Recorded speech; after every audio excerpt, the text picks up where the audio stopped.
Before we get on with the meat of this video, or really there's two meats that we have to talk about in this video. The first thing I have for you guys is this. TM the move frustration. Do it now. You have until Sunday evening to do it. TM frustration off your shadow Pokemon right now. Do it right now. That's the first thing. The second thing, enjoy this announcement.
So yes, there you have it.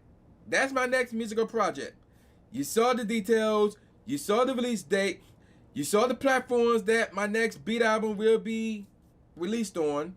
So yeah, and pre-orders on trueinferno.bandcamp.com will take place probably in March. So yeah, keep your eyes open out for pre-orders. There you have it. Let's get on with the rest of the video. Alright, ladies and gentlemen of the YouTube citizens, y'all know who this is. This is your boy True Inferno. Today's date is now Friday, February the 3rd. So, it's February, which means really one thing. I mean, there's a bunch of things it could mean, but it really means one thing with me personally, and that is this. It's Black History Month. So, if you're new to the channel, the very first video I do for this channel in the month of February normally is this type of video right here. And there's been exceptions in the past, whatever the case may be. But if you're not new to the channel, you've been here for a while, then you know what's coming up. You know what this video is about. So, let's get on with that. So there's two major things we're going to talk about in this video. We're going to get the first major thing out the way, and that is this. Me highlighting I hope y'all didn't see that. Me highlighting other African American content creators and or streamers. So in this case, it's going to be streamers. Now in the past, it's normally been about those who've been involved with Pokemon Go. Then it went from that to those who've been involved with Pokemon. And then went from that to pretty much in general. So today's video is about content creators, or in this case streamers, that know somebody that I know. So that's the theme, because I'm looking at this list and that's pretty much the theme. And let's get on with it. So the first streamer we're going to highlight is one by the name of Is That Karina. So I discovered her from Trainer Realm, since the two of them are actually really close. So basically she's a variety streamer, even though as of late she's been, under the mostly just chatting category. She's based out in Cali. I don't remember exactly where in Cali, but that's not the point. Y'all don't need to know that. So there's that. Unfortunately, she don't have a set schedule as she's working 2 jobs. So yeah, kudos to her. Major props for that.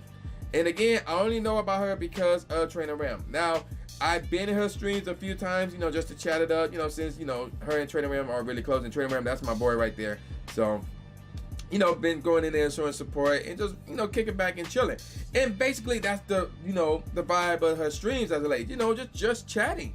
So you just want to kick back and just relax and, engage in some conversation if you like, or just chill. Yeah, that's the stream that you want to hit up right there. So, Is That Karina? That's the stream that I'm highlighting right here. Next up is Call Me Azer, or Iza, how you pronounce her name. So, this is a full-time streamer who is also a photographer and a videographer. And she's a variety streamer as well. The last thing she streamed that I saw, she was playing Forspoken, which recently came out on the PS5. And she plays a lot of Overwatch as well. Now, she's based out in Indy. And her schedule looks like this. Every Monday, Tuesday, Wednesdays at 10 a.m. I believe that's Central Time, because Indy have 2 or 3 different time zones. So it could be Central, it could be Eastern. I'm not familiar which one it is.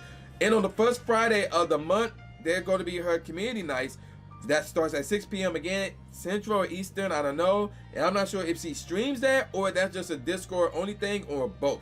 So, and she's also part of a Twitch group called Harvest. And apparently she loves kangaroos and Avatar The Last Airbender. So yeah, Avatar The Last Airbender, great. But she don't like the movie, which is called The Last Airbender, which makes sense as well, because that movie was terrible. Now, how did I discover her? Well, I was in Trainer Ram's stream one day, and he raided her. So that's how I discovered her. So 2 streamers that I discovered because of Trainer Ram. Go figure. So yeah, you know, it's mostly chill in there for the most part. Obviously, I've been coming to her streams, you know, once in a while. So yeah, very cool individual if I do say so myself. Now, the last stream that I'm about to highlight isn't one person. It's actually a group of people. And some of you might know them, but I'm going to tell you about them anyway. And we're talking about the Geeks of the Round Table. So this is a group of individuals based in Brooklyn, New York. I want to say most of them. I'm not sure if it's all of them, but most of them anyway. And here's who's a part of the group. So we got Keyston, Eric, Jordan, Devon, and Kitty. And also the person that I know, this is how I knew about Geeks of the Round Table, because they also got a member by the name of Squid the Beast. So yeah, y'all should know who Squid the Beast is. So he's actually a member as well. And they also got partners and collaborators that includes Asia, Yara, Naika, and Ellie. I hope that I pronounced all these names correctly. So what do they talk about? Obviously, this is a podcast style stream that they do every second Thursday. So this is a bi-weekly stream that takes place Thursday evening. And it looks like it goes on for about 2 hours. And they talk about pretty much anything from cultural events in the nerd culture world. They talk about pop culture. They talk about wrestling. They talk about MMA. They talk about anime. They talk about video games. And they talk about a bunch of stuff. So, and it can be crazy in there. It can be crazy in there. Lots of swearing. None of that from Squid, though, I think. But but yeah, it can be crazy in there time. It can be raw and stuff like that. So yeah, you want to see some chaos going on, where they talk about stuff that's going on in the world. Again, whether it's pop culture, whether it's wrestling, whether it's anime, whether it's video games, whatever the case may be, this is the one for you. So again, Geeks of the Round Table, check them out. Again, they live stream every second Thursday. So they live stream today, or really the second, which was yesterday. Give them another 2 weeks, and they will be live streaming again in the 2 weeks. I think that would be the day before I go to Vegas. Keep that in mind, folks. Keep that in mind. All right, so that's everybody that I'm going to highlight. Now, I also want to point out is I got a new shirt. This is the new Lando Alpha shirt. I got this in advance, and it is, you can order it right now. So yeah, hit up Lando Alpha on Twitter so you can learn more about how to get not just this shirt. He got other shirts and other merch as well. So yeah, I want to throw that out there. Now, before I move on to the second main topic, I want to ask you guys in the comment section if there's any other African American content creators or streamers, preferably that mostly take part in Pokemon Go. Please let me know in the comment section below. You know, obviously I know about the Orlando Alphas, and the Squid the Bees, and the Trainer Rams, and the Reezies, and the HM Londons, and stuff like that. Even though I haven't highlighted HM London in any of my videos yet, so I'll probably go do that on the final video of the month of February as well. But is there anybody else, and I know about the DJ Enterprises since I met him in person actually, but is there anybody else, African American, that either release videos on YouTube or live stream on Twitch and it's Pokemon Go or Pokemon in general, that mostly does it anyway? Let me know in the comment section below. I will review the channel to see, or this channel, this stream, see what they look like, see what they're working with, things of that nature. And then, you know, tune in on the last video of the month of February or the first video of the month of March, who knows, and I will highlight that individual in that video. Now, let's move on to the second main topic, and that is this. Team Go Rocket Takeover is here. So, we need to know what these leaders and Giovanni are using and what is best to use against them. So, let's move on to this website right here. This is thesipro.com. So, we're going to start from the middle of the pack, and that would be Arlo. So, Arlo is going to be working with the male Nidoran, which can be shiny now, and that would be in his first slot. The second slot would either be Credilli, Steelix, or Crobat, and the third slot would be either Scizor, Charizard the homie, or Armaldo. So, I also am working with, here's what I'm using against Arlo to be exact. I'm leading off with my Swampert, and my Swampert knows the moves let me show you guys the moves real quick. Swampert. And my Swampert, which is actually my Shadow Swampert, knows the move Mud Shot, Hydro Cannon, and Earthquake. And then I got a shiny Mamoswine that is using the moves Mud Slap and Ancient Power. I didn't teach it a second charge move. I don't think I need to. And the Entei is using the moves, and this is my Honda Entei, by the way. It's using the move Fire Fang and Fire Blast. Again, I don't need to teach a second move because I think it can only know nothing but fire moves. So there's that. So the Swampert is good against Nidoran since it can get to a charge move off very quickly, which is the Hydro. Get him to use the shields, and it's effective against, you know, the ground move and the water move is effective against Nidoran. And it also is good against Charizard as well, and Credilli as well. And because of the ground moves, it goes against Steelix and Armaldo as well. So all those are good against those Pokemon right there. I got the Mamoswine because of the rock move, which would be good against Crobat, and really that's like the only thing good against any or all of Pokemon. Now granted, his charge move, which is the ground move, would be good against, also against the male Nidoran, Credilli, Steelix, and Armaldo as well. And of course the Entei is there solely for either the Steelix or the Scizor, really the Scizor. So that's the squad that I'm working with right there. Now let's move on to Cliff. Cliff will lead off with Magnemite, which can be shiny, and it's got some relevant in PvP. It's relevant in PvP.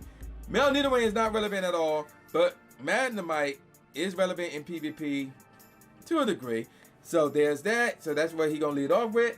And then after that, it's going to be a choice of Omastar, Venusaur, or Pinsir. And then after that, it's going to be a choice between Camerupt, Tyranitar, and Sharpedo. So my squad looks like this. We're going to lead things off with Lucario. Now, obviously, Lucario going to have counter as a quick time move, and really you need Power Punch, but if you want to give it Aura Spirit, you can do that as well. But the Power Punch is really one to get Cliff to use both his shields, and two to boost up his attacks.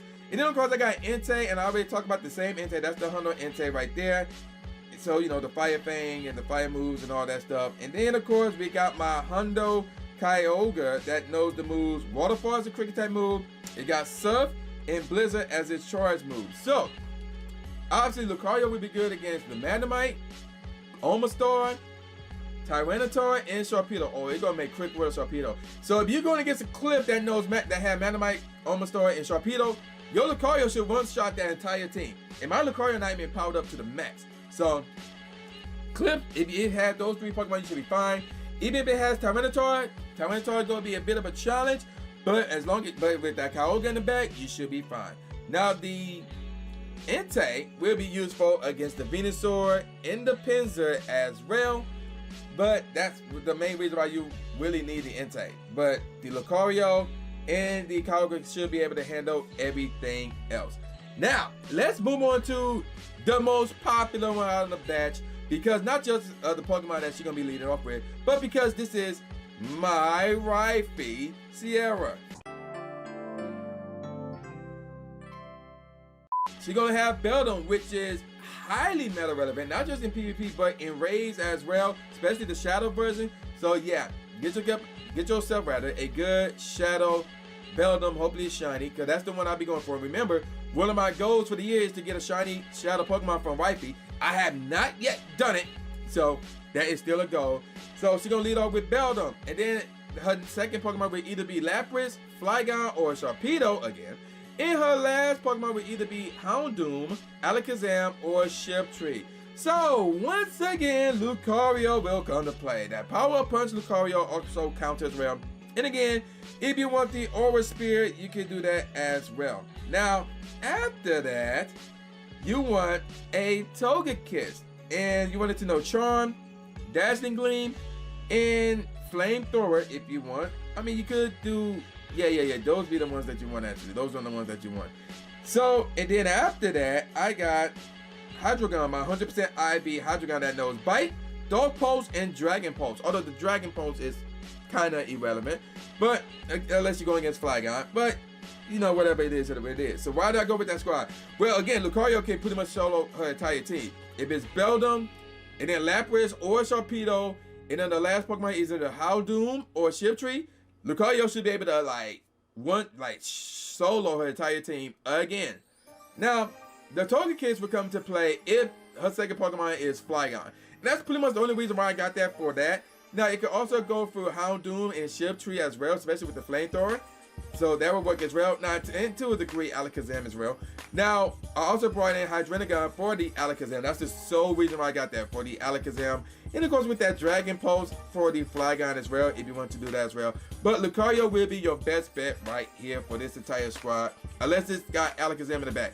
Keep your Lucario away from that Alakazam in the back. I'm letting you know right now. Unless your Lucario got Shadow Ball, then you'll be straight. As long as you have a Shadow Ball ready to go, right when Alakazam pops up, you should be good to go.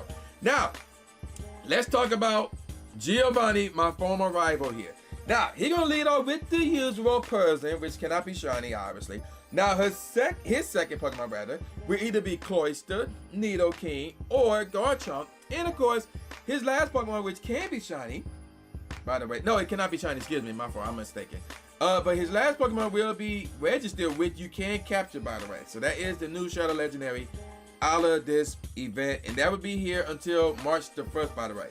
We're going to talk about that in a second. So what am I losing here? Again, Lucario will be best here, basically for the person and basically to get rid of the shield. So if this thing if he uses Person, Cloyster, and Registeel, Lucario might work throughout this entire team. Assuming that it makes it. So Lucario right there.